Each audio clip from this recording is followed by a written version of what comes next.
For people looking to get solar or batteries or both, solar makes a lot of sense. It pays for itself very quickly.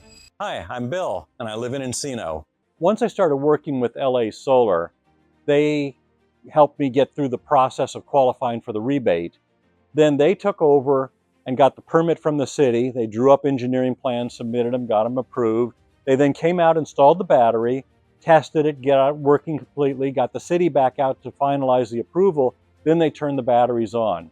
After that, I've been on my own. It's been great.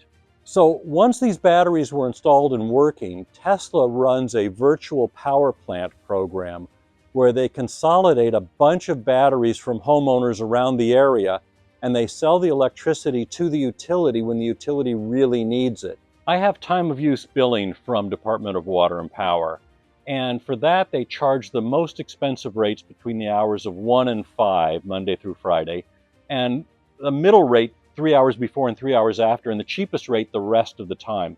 So I've got my batteries set to charge overnight. So every morning before we start, the batteries are fully charged.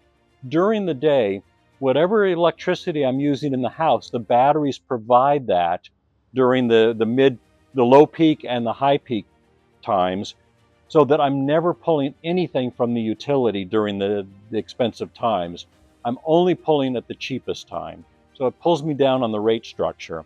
And the battery right now, you can probably see, it's discharging just the amount that I need, that the house is using. The solar that's being generated is sent directly to DWP also.